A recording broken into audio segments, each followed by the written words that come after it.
Hey, what's up everyone? Welcome to 90 Day Fiancé latest news. It starts like all modern storms do, not with thunder but with the sound of thumbs rubbing against glass, a murmur brilliant enough to pass for light, and a rumor soft enough to pass for fact if you want it strongly enough. A notification wakes up someplace. A stranger in a kitchen picks up a phone and shakes the internet over their eggs like a salt shaker. And there, between sips of coffee and the soft humming of an ancient fridge, the name comes up again, this time in a title that is too sure of itself. Jeniffer Tarazona is having a baby. The sentence comes with assurance, like a borrowed clothing that is a touch too tight around the facts, but expertly sewn enough to make it through the morning commute through the thoughts of individuals who would rather hear a story than quiet. The pictures are the matches that follow. Soft angles, windows that let in sunlight, a dress that flows around her like an exhalation. A hand, Rob's hand, accidentally protective, placed in the unclear shapes that social media likes. The wind could have been to blame. It could have been funny. It could have been the way the camera saw a curve as fate. The algorithm carries the pictures like a sickness, and the fever spreads because it is shared. People want to be close to the heat, even if they don't know what burns. The day wakes up more slowly in another room. Shadows of silent cotton. The smell of jasmine tea from last night still in a mug on the table. When a memory comes back uninvited, Jennifer's phone vibrates like a heart that skips a beat. She isn't startled by the attention. It's just part of being in the public eye. But this feels different. It's not heavier, just more particular, like the rumor has found out where she lives and written her a letter in a stranger's handwriting. The messages start to bloom in groups of dozens, then hundreds. Congratulations with plenty of exclamation points, like confetti. You'll be a great mom. I knew it. I said it. Look at the light. Look at how he holds you. Look, look, look. She scrolls quicker than she can breathe, and the device gets heated in her hand, like a truth that gets tired of being mistaken for something else too many times. The city stands up and pulls on its light near the balcony.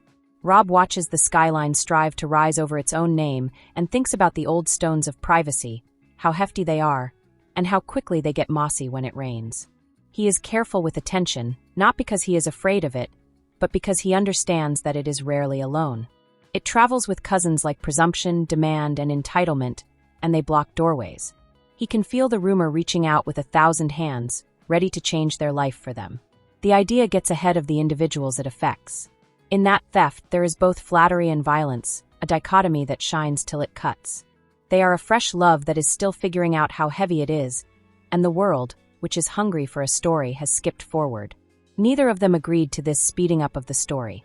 Neither of them put out cookies for the rumor, or left the lamp on. But here it is, putting itself at home and saying it belongs because it came with luggage that said, evidence. The pictures. The angles. The captions that used to be funny but are now read as code. Love is a room you decorate with care. Rumor is a stranger who believes the couch should be facing the other wall. The day gets warmer outside, making it a place people can trust. The math of yes, no, and not yet makes the air inside thicker. Jennifer slides back even farther, to the weekend away, when the commotion had died down and the two of them were alone in a calm space full of texture. There was a white dress since it felt like the weather was cloudy. There was a balcony because the sky needed a place to rest. There had been Rob's hand because love is a reflex in the body before it is a word in the mouth. The camera was a third friend, not a witness, but rather like a fountain where they took turns drinking. She remembers the second after the shutter when the picture is gone and all that is left is breath. That moment has a tranquility that goes beyond pictures. That's the part of the globe that no one will ever see, and for a moment she's thankful. But being thankful doesn't stop the comments from growing. The congrats now have their own cousins. The mild questions and the sneaky accusations. So when do you have to go? Was this planned? You've become different. You are obviously exploiting it to get attention. I knew she would catch him. I knew he would put pressure on her. People who speak in absolutes are afraid of the natural stammer of truth. Some people just want to be part of a parade, to clap at anything that goes by, or to be eyes on a street where a parade is happening even if the band never shows up. You can watch the rumor parade from your couch. There is no cost to democracy, and everyone votes with their heart. The day goes on like all days do. Deliveries are here. The dog next door tells the story of the hallway. A truck honks its horn back and forth, as if it can't decide what to do. Rob creates coffee that tastes like a steadying hand. They converse without writing down what they want to say. Their chats are the reverse of a press release. They sound like two people attempting to figure out the same weather from different windows. He tells her what he has read. She tells him how she feels. He tells her that feelings are a type of knowledge. She says that knowledge is like a safe place. They agree to put their separate shelters together and build one roof for the day.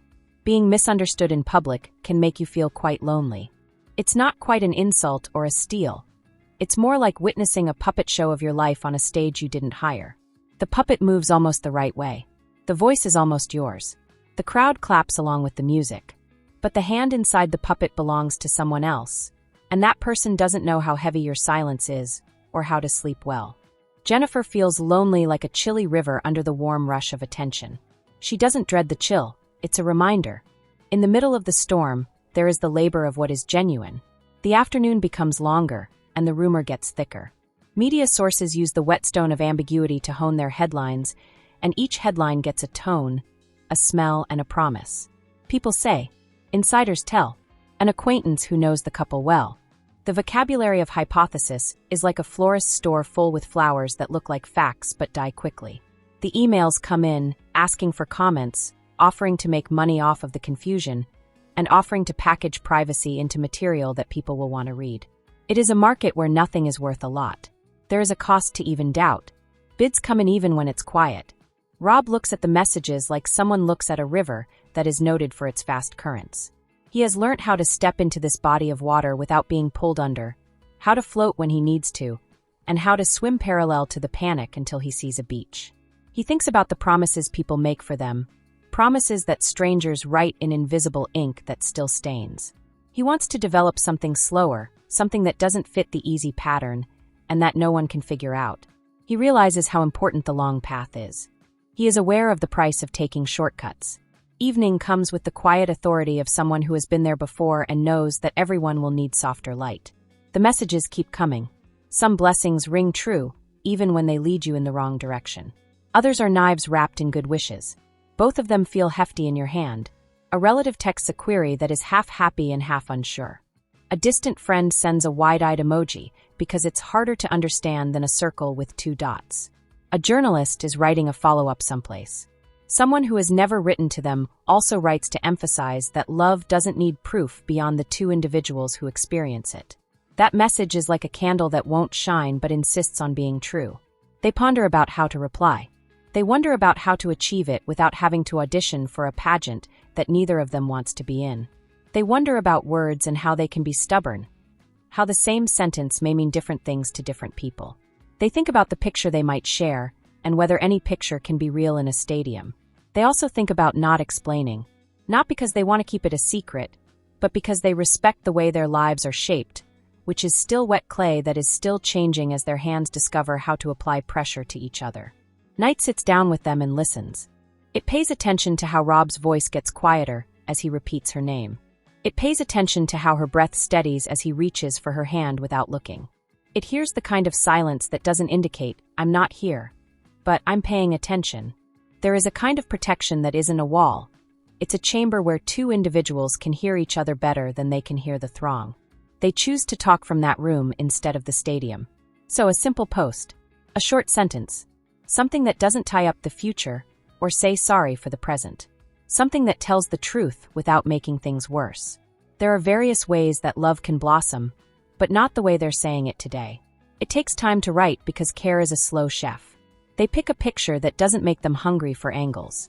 The picture is really boring, to be honest. It's just 2 people smiling without a script. They add the caption and feel the tiny release that a door makes as it closes on a wind you didn't ask for. Like other doors, it won't stop the weather, but it will separate the storm from the living room. They put the phones down like you would a backpack after a long flight. They didn't watch over the post, they let it be itself. They knew that survival wasn't about watching the faces of the crowd, it was about remembering the heartbeat in the room you share. The internet does what the internet does. Some people say, thank you for the clarity, as if truth were a service that only works during certain hours. Some people say they are taunting, as if not having a baby was part of a clever marketing scheme. A few people apologize with grace, which is so unusual that it feels like a diamond. Many people move on because attention is like a carousel, and each horse thinks it's the only ride. The post calms certain parts and stirs up others. There is nothing shocking about this. The remarkable element is how calm they become when they choose to talk plainly. A muscle is relaxed. It gets stronger with use. But a rumor leaves marks. Even if it stops being popular, it stays around like a room that smells good after the candle goes out. When Jennifer reaches for water hours later, she remembers how many strangers tried to tell her what her body should be. The body is like a mansion that needs years to furnish. She has been changing it around to fit her own seasons, figuring out where the light falls in the winter and which windows want summer. It feels weird when other people come to the door with mood boards and measuring tape. Sure, they know where the crib should go. She knows it's weird, so she closes the door softly. Being kind is also a way to protect yourself. Rob cleans up the dishes from the night before and thinks about the men he has been with in other rooms and under other lights. He wonders about what privacy has taught him, both by keeping things to himself and by giving them away. He sees love as a way of life, not a narrative twist. It's the daily choice to be with the same person in 100 subtle ways, like carrying calm together through loud areas. He thinks about how every rumor wants to turn love into a show and how every real love silently refuses to do so over and over again, until the refusal itself becomes a ritual that makes the structure stronger. Hours go by. Messages calm down. The city lets its shoulders down because it's fatigued from all the lying that daylight entails. They talk like people do after a storm they escaped, not by rushing away from it, but by holding each other's coats until the wind stopped. They remember the weekend in great detail this time. The fountain of laughter after a joke that was too small to share, the hill they climbed that felt steeper than it looked, and the moment they both turned to look at a view and their hands found each other without planning it. This was to show that looking outward together still counts as a form of closeness. None of the pictures show that exact moment. Some things stay off camera because they are holy, not because they are shy. Of course, there were other pictures, the kind that everyone shoots because light is cheap and time is not. The outfit that swayed as she moved. The wind that moved like a choreographer. The hand that settled down, then moved, then settled down again, since comfort has its own way of moving. The pictures that weren't picked for the post stay where they are, in a secret repository that no one else can see. Not everything has to be money. You don't have to show that everything exists. As midnight approaches, memories become more specific and less general. Jennifer remembers a message from earlier that said, "Your joy is ours even if we misunderstood it." She keeps that line close, not as permission, but as proof that kindness may exist online without pretending to be certain. Rob remembers a note that said sorry for thinking his hand represented ownership, and for reading a stance as a plan. He retains that apology as proof that there is space amid the noise, and that people can make it with their own hands if they have the necessary tools: time, reflection, and humility. A rumor is loud, yet not everyone in its audience is deaf to the details. Sleep comes, but be wary with its feet. Before it does, there is the calm ritual of checking the doors, lights, and locks that keep a home seeming like one. They don't look at their phones. They didn't look at the world for a while. The night gently takes care of their chambers and lets them dream in peace. Morning comes back with the disciplined hope that mornings bring. Breakfast is normal, which is to say amazing. The rumor currently is that the weather is like it was yesterday. Still wet in some spots, but no longer a deluge. The Post has done its job, not by winning an argument, but by setting a tone. There are numerous ways for love to flourish, but not the way they're saying it today. It's not a saying. It's a promise to the day they really have. They sat with that agreement like someone looks at a map before a road trip. They don't trace the whole country, just agree on the next stretch of highway and where to stop for cherries. Some will still believe what they want to. Sometimes belief is just a choice that looks like a conclusion. Some people will wait for the sequel as if life were a season and not a field with weather that no writer can plan. Some people will forget everything, but none of those people live here. It is the process that matters inside these boundaries. Everything in the process is modest and can be done again. Texts that sound like hands, errands that feel like care, and a joke that was preserved from yesterday night and put gently this morning where both can see it. The way is to remember that it's okay not to be fully understood by strangers and that you don't need to be. It's also to remember the math of two and how perfectly it balances the all caps sum of everyone else. The world will want to eat again in the hours that follow. The show will be on. The fans will talk. The critics will rate tenderness like it's a sport. But for now, the rooms stay the same. A plant gets some water. A window is opened, but the air is too strong, so it is closed halfway. Plans are drawn in pencil. The table has things like later, and someday written on it between two cups. They are not guarantees, they are options, and options like soft containers. They answer when the day asks for more of them, but they don't apologize or give up anything. The lines they draw now will be the lines they draw tomorrow. Boundaries don't hurt love. They are how love stays the same while gravity teaches its lessons every day. In just 24 hours, they have learnt that a rumor is less like a dragon to kill and more like a storm to ride out. Killing invites a show. Outlasting invites lunch. They like the second invitation more. And if the story changes in the future in ways that call for fresh captions, as if the body house adds a room or the seasons call for new furniture, they will let you know. Not because anyone is owed a tour, but because that's how they tell each other the time. They won't borrow it from someone they don't know. They won't pay interest on guesses. Patience isn't putting things off, it's a skill. Few pictures might show how close you are when you practice it together. By the afternoon, the inbox doesn't feel like a courtroom anymore. It feels more like a town square where you can walk around without being called to the microphone. Some congratulations have turned into mere good wishes for what comes next. Some charges have disappeared in the clear light of day. The few stinging remarks that are still there look worn, like rage that stayed up too late and forgot why it was invited. It turns out that compassion is less glamorous than a headline and lasts longer than a fad. Like wood, compassion softly warms a home and carries the memory of trees. As the sun moves toward its evening appointment, they go back to the balcony where they first learned how to pretend in pictures. The sound of other people's dinners starting may be heard in the air. The city is a choir that doesn't have a leader. They are still in the same spot and can experience how attention changes the place and how it doesn't. Attention lends a coating of reflection to everything, yet underneath the reflection is still the table, the handrail, the sky, and the arms that know where to go. They keep the moment without taking a picture of it. They hold it without giving it a name. They let the rumor fade into what it was always meant to be. A lesson not about shame, but about making choices. This is the portion of the world that doesn't want to be seen.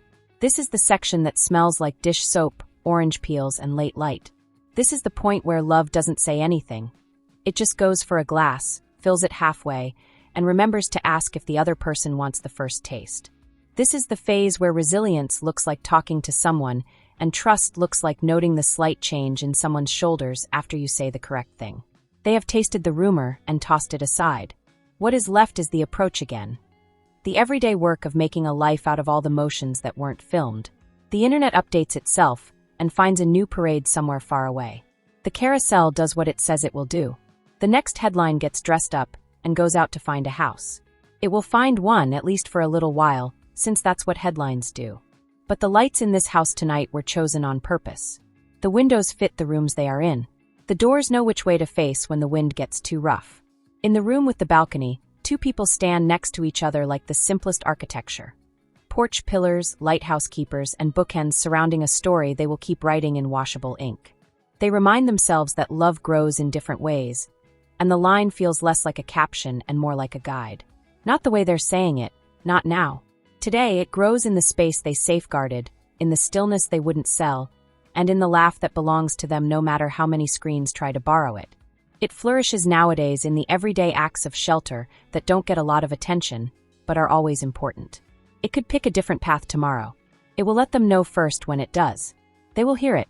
If there is an official announcement, the world can wait outside for it. Some truths are strongest when they take their time. This gossip is over. If you like the video, then give your opinion in the comment box and stay with us by subscribing the channel. Thank you.